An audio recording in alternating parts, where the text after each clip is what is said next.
this map. Absolutely. These players are going to need to be staying alive here. I am really interested to see what exactly starts off, which team actually picks up those first 2 caps. Yeah, kicking off things here with Snakebite. So Camo, of course, will fall as they try to go straight across to the drill platform and see if they can get to the other side of the map. Absolutely here, and we've got Snakebite pushing into the white hall, putting some great shots down, isn't able to pick up the kill, ultimately forced back, waiting for his shields to recharge here, and it's actually the German team here that is picking up and starts off with those double caps. That's right, they grabbed that right there, that basement, as well as it looked like a BR base, but it looks like they do have Nest, and they go right away with total control, so 3 strongholds out the gate. As you said, it looked like the German squad was able to get the early lead. Look at that perfect use of thrust there from Snakebite. He's also going to grab the scatter shot, but right away they didn't panic, right? There's a lot of composure in that, Kyle. I mean, you can't talk enough about it. Even if you don't get the first kills that you need to off the break, they bounce right back, right? And now they have points on the board. Right, and what we saw out of Penta is they immediately went for those hills basically to get the caps, and what we saw from CLG actually was going for some of the power weapons, where we saw Frosty picking up the railgun and actually creating opportunities now for a triple cap. That's right, we have to talk about it. I mean, Snakebite staying alive off that break, right? He just stayed alive, put down shots. Look at this now, a double kill from Frosty as well as he put some grenades into tower, but holding it down and showing some really good signs of slaying here, which is exactly what they need to do on this game type. Once you get a little bit of control, feel out your opponents. Right, the worst thing that can happen is the other team can cap two strongholds, and then the team can push in and trap you on your spawns. And that's what we just saw out of Frosty there. He picked up those 2 kills in bunker. Right, nice little stabilized jump there to jump back up to the top middle. As you see, they are laying down some control. And this is the control that we talked about, Kyle. This is exactly what you want to do. Let's go ahead and switch now over to Royal 2 here. But this is what you want to do. You want to trap the opponents at the BR base. Look at this in tower, and the grenades are going to fly in, and he might be able to get multiple kills here from Royal 2. Look at that use of the SMG. And as predicted, Kyle, they are dominating. Right, and controlling Rail 2 or Tower 2 here is something you definitely want to see, but what you don't want to have happen is for 3 of your teammates to be in Rail 2 with you, and they all end up ultimately dying there and pushing in, and now we're actually looking at Penta. Looks like maybe some opposite map spawns, trying to make a push, but now you have Railgun still in the hands of Lethal. That's right, so he's jumping on board with Blizz off of this respawn. Looks like losing basement, however, he's able to push back, get that kill on Lethal as well. So now he's going to try to hang out here with this double kill. And like you said, a little bit of signs of life from Penta, but they're going to have to absolutely keep it up. But I think enough is enough. Let's go ahead on board now with Lethal, the newest member of CLG, of course, causing a series of team changes just before this X Games event that will lock in the final rosters for not only this X Games tournament, but also the regional finals and the World Championships. Absolutely. We definitely saw roster mania here just recently, and what we saw from Penta Sports here so far in this game is they have been able to get some kills. They have been able to gather some control, but you look at their control was the first 2 hills they gathered 3 seconds, the next time they gathered 8 seconds or 9 seconds, and now they're at a total of 12 here. Yeah, I like what I saw right there from Lethal, trying to hit that ground pound to stabilize for a second and then grab that ledge. As you see, players are getting really crafty with their ability to stay on the map. If you don't have a thrust available, of course, you want to be able to tee up that ground pound to buy you a few extra seconds. Same thing with stabilize. You can go ahead and use that to get to different parts of the map, but Lethal connecting with a grenade as well as picking up a kill that might have been a betrayal there. As you see, he gets that carbine kill, but look at this now, just total domination here as they're going to continue to rack up the board, and they're going to keep him trapped at BR base. Snakebite pushing on, over to Nest, getting the reset on that hill. Some great plays. You see Penta just falling short each time as they're trying to gather this control here. They were pushing for basement when they almost had Nest and ended up failing and not being able to capture either one. That's right. Let's go ahead and show some love to the Germans now. On board with Anima, who is here trying to push across out of that dreaded BR base. There's a lot of different things you can do here when you do spawn BR base. You know, Kyle, in seeing what some of the other teams do, I've seen a few teams that if you spawn BR base, you go straight to Nest, right? You don't even think about capturing BR base, but instead, as we go over to Trickster, excuse me, when you control that, if you spawn BR base, instead sprint straight to Nest. Don't let the enemy team trap you and try to break out of the spawn that way. Right. One thing they need to be making sure they're doing is whatever they're doing, they're just doing it together. You know, whether or not you're pushing barrels where we see Blizz going right now, or just all pushing through the white halls trying to get control of that Nest hill, they need to be doing it as a full 4-team squad. Yeah, those some great shots there from Blizz. He's able to take out Royal 2, who did have the railgun, but score is 12-79. Keep in mind, these players are only playing to 100 points, so CLG getting dangerously close to closing this game out as we go back over. Let's see, as we go back over, excuse me, now to Frosty. Right, and we saw some great shots out of Snakebite just previously here, where he was sitting at Carbine, holding them off, keeping control. Now, we did see Penta just pick up that basement hill, so this is a great opportunity for them. They do have BR base and basement. Now, it's not very common that you can actually hold these two hills, and as we see several members of CLG in the base here, quickly capturing That's right, but I have to say, you know what I'm seeing from Penta there? They're attacking from the outside, right? They're not attacking from Nest side when you attack basement, because as soon as you start attacking basement from Nest, that's when you're getting caught in that crossfire. So signs of some good discipline there, once again, as they push back. But Royal 2 is aware of that push along this back rail, so instead, he's going to go ahead and clean up those kills as they flank around. Now they're up 90-17. Right, and what we've seen here is every time Penta is able to gather any kind of control and hold those hills, they aren't able to pick up any more than 3 to 10 seconds at a time.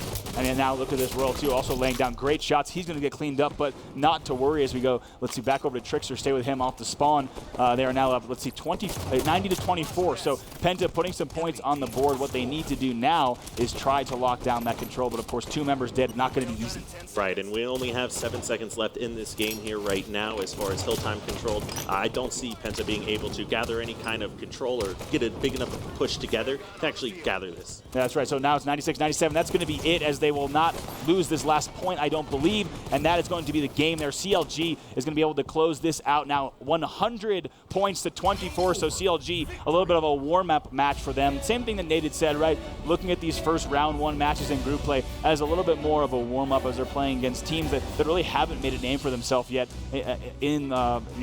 compared to North American teams. But we'll take a look at the stats in just a moment. CLG does win game 1 though, 100-24.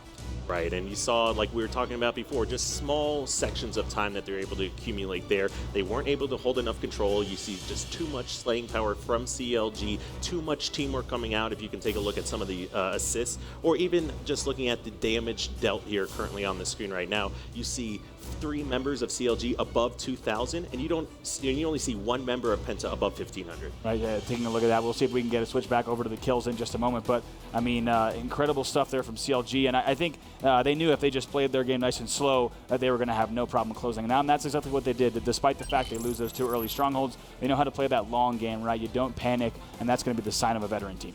Right, and Penta, even though they lost the first game, pretty handedly, they're definitely not out of this here yet. This is something we expected to see out of CLG, coming out dominating a Strongholds game type. Right. But Slayer Plaza can be completely different here. We can see any team go and take that. That's right. That's exactly what I was going to say. Historically, Kyle, the Slayer, right, that game in the series, game 2, such a pivotal game because it's often the game that will surprise a team the most. If you're not on top of your game, there's no objective driving the time. There's no pressure that's being put on Penta. So, they can kind of play their own game. They can try to outsmart CLG, see if they can catch them off guard, but it's not going to be easy. Right. I mean, it's not unusual to see 3 to 5 minute Slayers on this game. Right. So it's not like you have to come out and hold and play a solid 15 or even go into overtime, sometimes a 30-minute game. You can come out, and as long as you play really well, really quick off the start, you can win in a 4-minute game. Right. I think there's also a lot of unpredictability that comes with Slayer, right? If you look at the different spawns, if you look at the timing, the flanks, teams can pull off some surprising things in this game type, and they don't have to worry about, like you said, the longer game, whereas in something like a Capture the Flag or a Strongholds on the Rig, there's going to be key moments and pivotal turning points in the game that these veteran teams are experienced at. In Slayer, with the exception of power weapon drops, right, all that's off the table. You can get unconventional setups. One player gets a triple kill here or there, anything can happen. So we'll have to see if Penta has what it takes to put some points on the board, maybe even take game 2 from CLG. Right, and as we're talking about how short some of these games can be, that also reflects how many weapons are going to be respawning here in this game type. So we could see 1 sniper, we could see 2 or 3 snipers, and that's going to play definitely in the hand of Penta here, as you definitely want to keep the snipers out of the hands of CLG. With Royal 2 and Lethal both on the team, they're known as 2 of the best snipers in this game. Right, yeah, we've seen Royal 2 do some insane stuff. I mean, probably the most notable was his sniping and I believe it was the semifinals of the Season 1 finals, where he's hitting headshots and hits the last headshot within 1 second. If there's one guy who can hit those clutch headshots and put up the kills, it's Royal 2. And if you're Penta, like you said, you do not want to let them get that weapon. So CLG, of course, going to be eyeing up both that as well as all the weapons on the map to try to get control. But Slayer Plaza is loading in right now. Here's a look at the map if you haven't seen it yet. There's going to be an overshield located top middle. Of course, that sniper in the far right corner there over at snipe level 2. And now you're looking at the plaza area, which leads into Flowers and Cafe and also has fast access to bottom middle. Right, and you're definitely going to see both teams right off the start of this game running for that overshield off the spot. And yeah, right now we're starting things off here with Frosty, who's going at the sniper rifle, but I'm also keeping an eye on the overshield, like you said, so go ahead, we'll keep an eye on Frosty, but that overshield, I do believe, has been grabbed. We'll take a look at where that exactly ended up. I don't think it was a burn, but it actually might have been a burn as I look across all 4 screens, so that overshield is burned by, it looks like, Soul of Penta.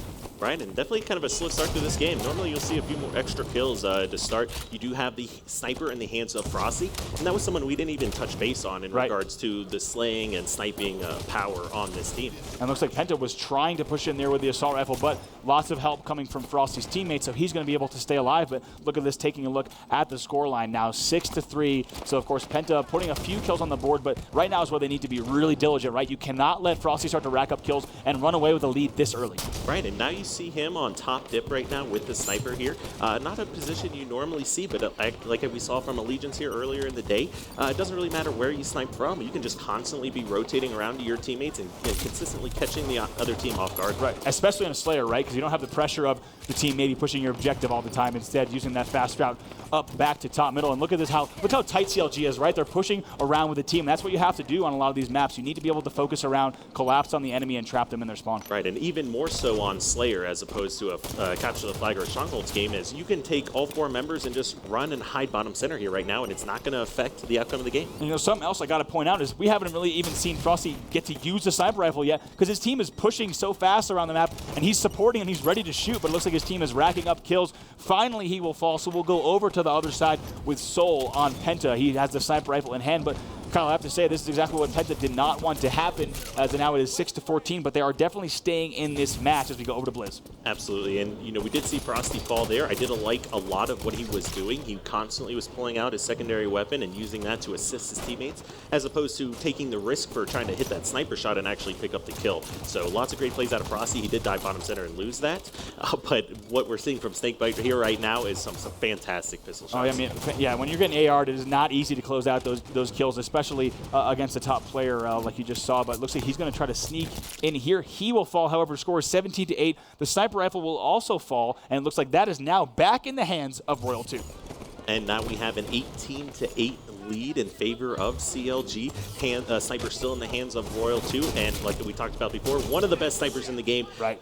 Completely confident in his 1v1 up close range battle when he has the longest weapon in the game. That's right, and especially right there, he had that little bit of overshield buff too, so that's going to give him even a little bit more confidence to hit that, and now hitting headshots as well. That new sniper is dropping, it looks like very soon, it looks like 7 seconds on that drop. Opts not to pick up the Hydra, but instead pushes right back over to Sniper. It's now 22-10, so Kyle, I mean, that is a significant advantage in a Slayer, despite the fact that it only looks like 13 kills. I mean, they really have control and momentum right now. Right, and notice what Royal 2 just did right here. He was out of ammo in the sniper, and let's just comment that was a great headshot as well, but he was actually out of ammo in the sniper with the new sniper spawning. What he did was, instead of running and grabbing the new ammo, he actually dropped his weapon, picked up the new sniper, prevented any kind of reload time. Right. Actually probably helped him hit that shot. That's exactly what you need to do. Every little detail is so important to these players as they want to advance through this, but Royal 2, sniper rifle in hand once again as he's trying to hit these shots across the map.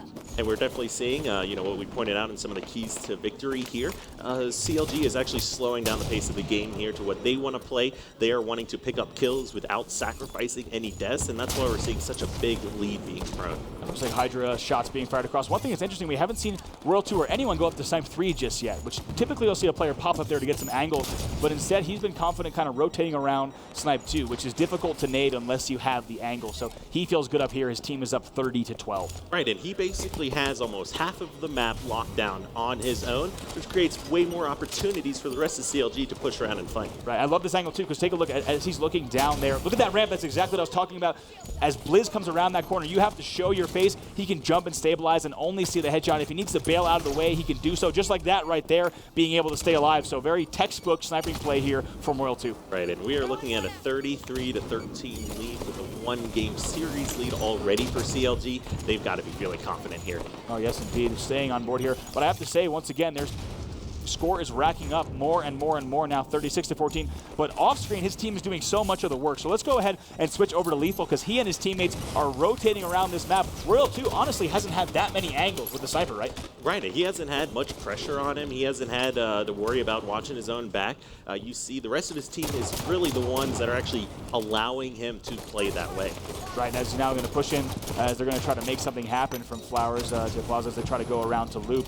Looks like his team is about to jump up on the awning as well, so they might be able to make something happen here and collapse, but 38-14 is the score. And look at Royal 2 still over in the back near Sniper Spawn, still trying to find angles, but instead it's just going to be Snakebite and Lethal who push in to clean up these kills now 40-15. I mean, we were just looking at the score, and I believe it was a 13 kill difference, but that has changed quite a bit. Absolutely. Now, we do have Sniper in the hands of Penta, but trying to overcome a deficit like this is something you rarely see, in the esports scene. We are having, somewhat of a comeback here, making the score look a little bit more respectable. But, CLG, they're definitely confident that they have this game won. That's right. I saw some great stuff from Snakebite just now as he was pushing in, landing some excellent pistol kills. They now have the 44-21 lead. We'll go over back to Lethal, see how he's going to close this match out with his teammates. And you see him finding the Sniper on the ground there. Now, he only has one shot left. But, Bravo, what do you think? Is he going to hit that shot? I think he will not. He fires that shot a bit early, but, of course, the player's now getting ready on top mid, landing some great shots there from Lethal. Now sitting on this side, of course, is going to give him a great opportunity to drop down and help if he needs to, or jump up and grab control of top mid once again, right? So now 49-22, only one kill left. Right, and we're not looking at seeing Penta break the halfway point here. Right. Completely dominating performance here out of CLG. It's what we expect from them. It's what we have seen in some of these online qualifiers, and it's what they expect out of themselves making that change here so recently. Certainly, I mean, they have to be feeling good about the change coming off that last win in the online qualifier. And now coming into this event and these matches and proving that they are dominating really on all fronts. I have to say, it felt like for a lot of that, I mean, it even looked like Royal 2, I mean, hit a bunch of kills there, but it almost looked like CLG was just circling the map as Royal 2 would pick off maybe one headshot every 45 seconds, and then CLG would just clean up all the other kills all around the map, whether it was from Flowers all the way over right to the other side on Loop. Right, and as far as the deaths that we see out of CLG here, we're ranging from 4 deaths to 7 deaths, right. Where out of Penta you see from 9 deaths to 16 deaths. So you just see they were alive so much longer on the map, able to put so much more damage down, assist their teammates more, and then of course the fantastic sniping that we saw out of Royal 2 throughout that game. Yeah, on point. It was so disciplined too, right? There's a lot of times where Royal 2 could have instead taken a different route. He could have pushed across top mid. He could have snuck around the map. A lot of things that he could have done there to just even speed the game up, right? And they probably still would have won just fine, but super disciplined. Instead, he stays around Snipe Spawn, he stays around Snipe 2, and lays down the headshots and watches the angles that he needs to watch. Right, this team's trying to make a statement right now. They are coming into this event with every expectation in themselves that they're going to come out with a victory. It's basically, why they created this team is they were trying to eliminate EG as competition and improve themselves as a team at the same time. So whether or not EG is going to be able to come out and be better with Commonly than what we saw here with Lethal, I think is ultimately going to fall down onto some of the twins on that team. Yeah, I think so too. Truth CTF is going to be our next game. These players are about to load in. Truth Capture the Flag, a pretty legendary game type if we take a look at its history, right? I mean, your symmetrical 2-base Capture the Flag map inspired by Halo 2's midship also borrows different things from, of course, Heretic naturally, and also even Halo Reach's Zealot, a lot of the curves and angles that you see. So this is pretty much 2 flags, one flag in each base. Whichever team is going to be able to bring that flag back will bring that flag back 3 times, of course, will close out the match. If you watch Truth CTF, there's a lot of similarities to CTF of old, right? The flag run options you have and everything are quite similar to how Midship played. Absolutely here. We have the pink side, we have the car side. Now with this game, what you'll see, which may vary a little bit from Plaza here, is there's going to be a lot more action going on. There's not a lot of places you can hide.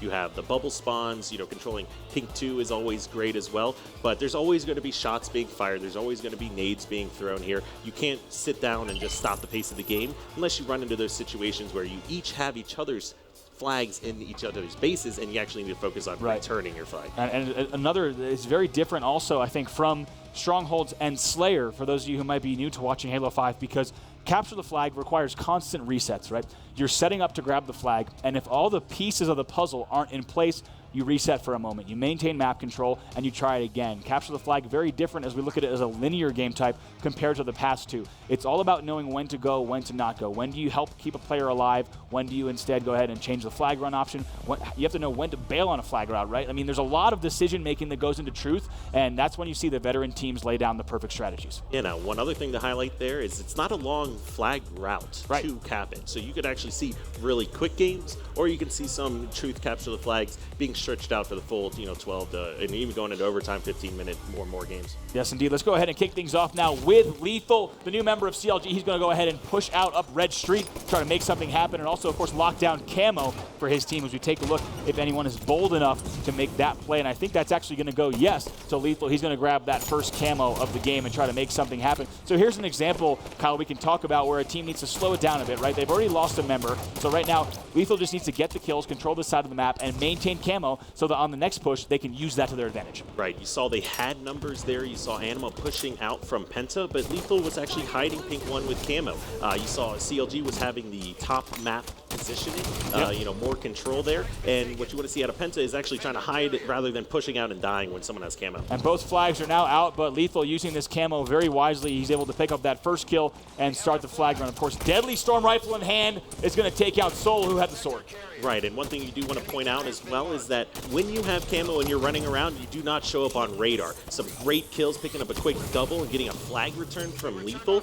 You just saw how important that first Camo was in this game. Right, and he played patient with it, right? There's no need to push in, no need to do anything right away. Instead, he waited for help, not able to pick up that kill. Well, let's go ahead and jump on board. Looks like with Frosty, as their team is able to cap, and he just picked up a double kill as well. Looks like CLG goes up 1-0. Right, now you see CLG all focusing on car side. They want to be blocking the bubble, get a few kills, pull the flag, and then run it car side.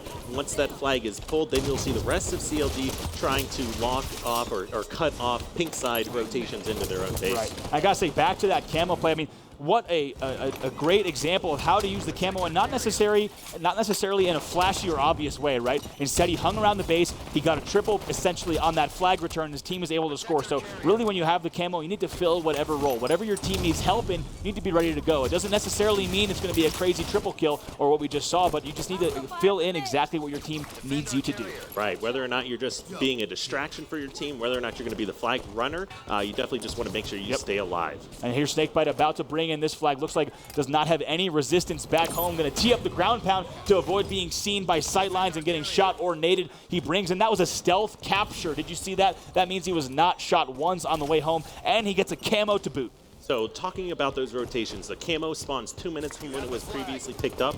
You saw CLG in that 2-minute time frame pick up a cap with the first Camo, get a pull and run between those times actually run the next flag and cap that and grab the new Camo. All right, here we go. That flag is about to return. It looks like yes. I believe the flag is back at home for Penta. For a moment there, Elamite, it looked like this could be a very, very quick 3-0, but just as quickly as we identify that, Penta is able to get top mid control, much in thanks to Trickster and what he's been doing here as they will stay alive in this game. Great carbine shots from him there, by the way. Right, definitely some great shots, but unfortunately just wasn't enough to take out Snakebite. And Snakebite, being one shields there, actually picks up a double kill as well. So quick with CLG and Snakebite being weak there, picking up those kills while his teammates are running the flag.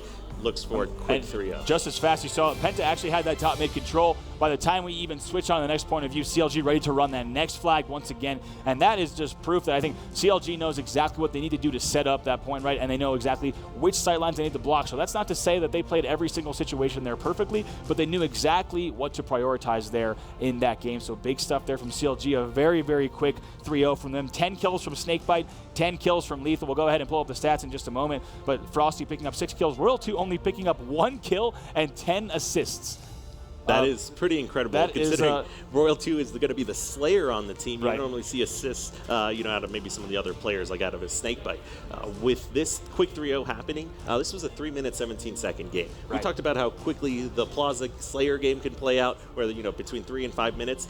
Some flag games or Stronghold games, you can see them go out and play out a full 12-minute game, or you can see a quick 3-0 like we have here, both in the game and the series, in another 3-minute game. That's right there. I believe we only had the flag stats there up at the end of of the game, so we'll go ahead and make sure to talk to the back to make sure they get those kills, deaths, and assists on the scoreboard as well for you guys to see at home. But once again, CLG just proving that they are able to quickly move through their first round. The scoreboard tells the story here. 124 in Strongholds, 50-22 in Plaza Slayer, and a very quick 3-0 on Truth Capture the Flag. Penta barely having any control throughout that game. CLG, of course, will go ahead and move on to their second match, which will be tomorrow. And our next match that's going to be coming up, Kyle, is going to be Renegades versus Team Liquid.